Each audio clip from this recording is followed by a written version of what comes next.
Cambridge IELTS 10-cu kitabla davam edirik. Test 2-də ilk readingimiz Reading Passage 1. Baxaq diqqətli olaq Reading Passage 1-ın suallarıyla başlayaq. Çünki baxıram ki, mətni tərcümə edib sonra suallara baxmaq sizin üçün biraz çətin olur. Əvvəlcə baxaq. Question 1 to 7, 1-dən 7-yə kimi. List of headings. Hər abzasla başlıqları birləşdirməliyik. The search for the reasons for an increase in population. Əhalinin artmasında səbəblərin axtarılması. Industrialization and the fear of unemployment. İşsizliyin qorxusu və sənayeləşmə. The development of cities in Japan. Yaponiyada şəhərlərin inkişafı. The time and place of the Industrial Revolution. Sənaye inqilabında vaxt və yer. The cases of Holland, France and China. Hollandiya, Fransa, Çin halları.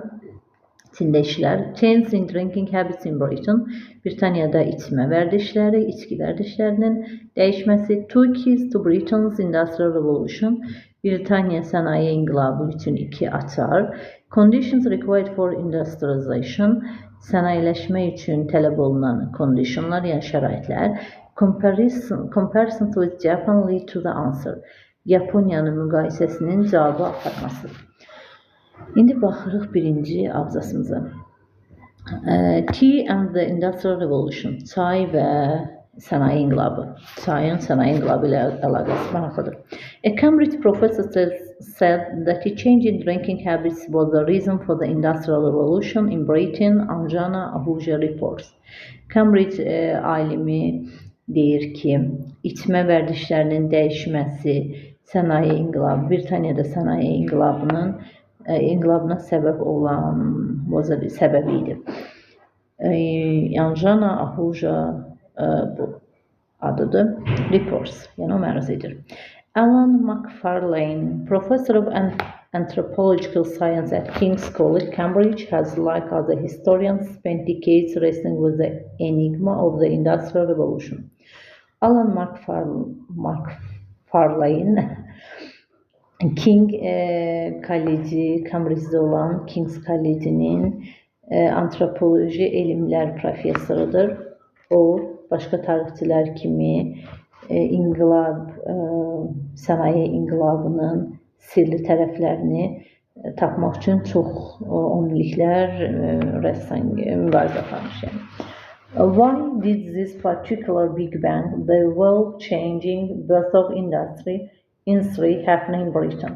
Niyə bu xüsusi Big Bang, dünyanın sənayesinin doğulması, yəni bunda olan dəyişiklik Britaniyada baş verdi. Why did it strike at the end of the 18th century? Niyə 18-ci əsrin sonunda bu baş verdi?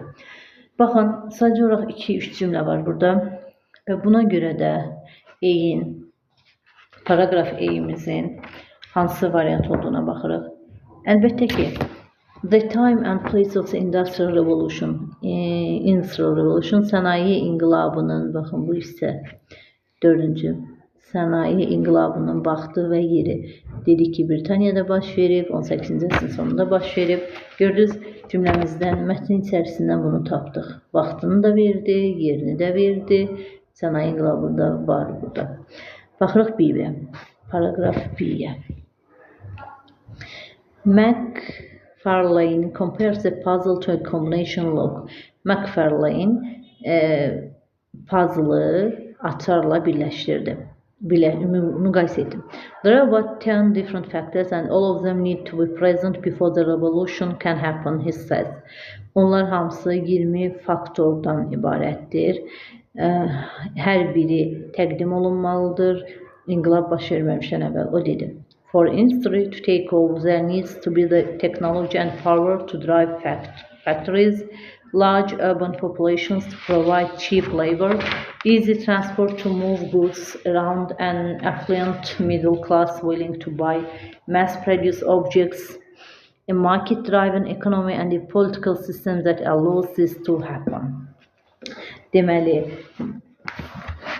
sənayenin yenidən başlaması üçün, take off, yəni göylərə uçması üçün texnologiyaya ehtiyac var idi. Drive factories, sürücülük faktorlarının gücünə, fabriklərin gücünə, nəhəng şəhər əhalisinin genişlənməsinə, ucuz əməyə, cheap labor, easy transport, asan nəqliyyata ehtiyac vardı və zənginlərin, affluent zəngin deməkdir, diqqətli olaq sizə. Orta, middle class, orta sinifin zənginləşməsi, mass-produced objects, daha kütləvi istehsal olunan obyektlər, market-driven ekonomiyanın, iqtisadiyyatın daha da genişlənməsi, political sistem, bunların hamısı, politik, siyasi sistem hamısı sənaye inqilabını baş verməsinə gətirib çıxardı. While this was the case for England, other nations such as Japan, the Netherlands and France also met some of the criteria but were not industrializing. Bu İngiltərədə baş verən bir hal idi. Ancaq başqa ölkələr, Yaponiya, Niderland, Fransa kimi ölkələr bu kriteriyalarla rastlaşsa da bu industrializing, sənayeləşmə deyildir.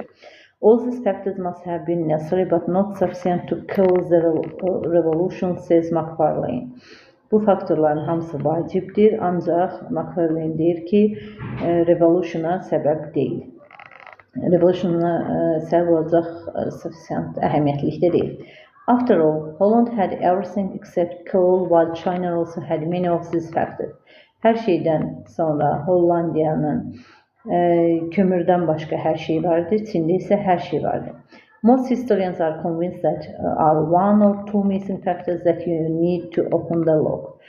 Çinlilər, tarixçilərin çoxu inanırlar ki, bir və yaxud da iki faktor bunun üçün açardır. Yəni, bunun məsələləri açmaq üçün iki faktor lazımdır, iki açar lazımdır. İndi yuxarı baxaq, görək hansı uyğun gəlir. Conditions required for industrialization. Baxın, bu cümlə. Bayaq oxuduğumuz kimi də sonuncu cümlədən də bunu bilə bilərik ki, baxın, burada yazıb ki, most historians are convinced there are one or two missing factors.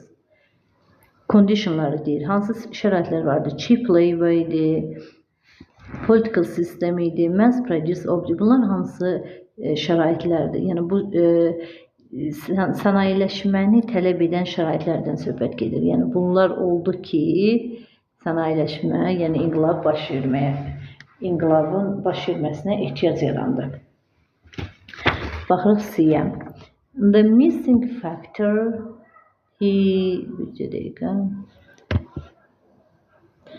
The missing factors he proposed are to be found in almost every kitchen cupboard. Buraxılmış faktor, bilirsiniz nə idi? Buraxılmış amil, hamının mətbəx şkafında ola bilən, tapıla bilən. Tea and beer, two of the nation's favorite drinks, fueled the revolution.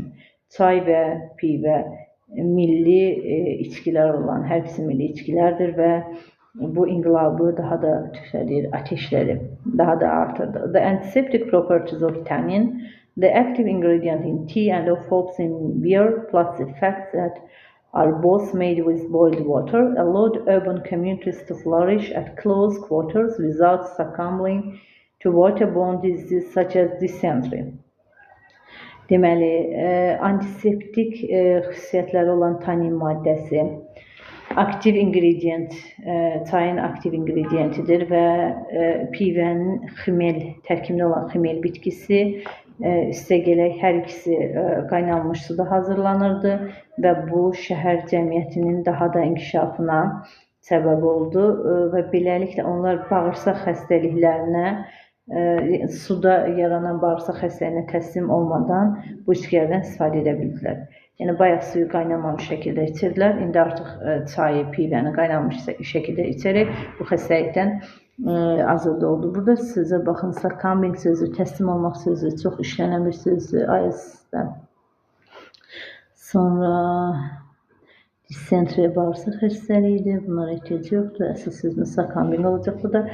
Devam ediyoruz. The theory sounds eccentric, but when he starts to explain the detective work that went into his deduction, the skepticism gives way to wary admiration.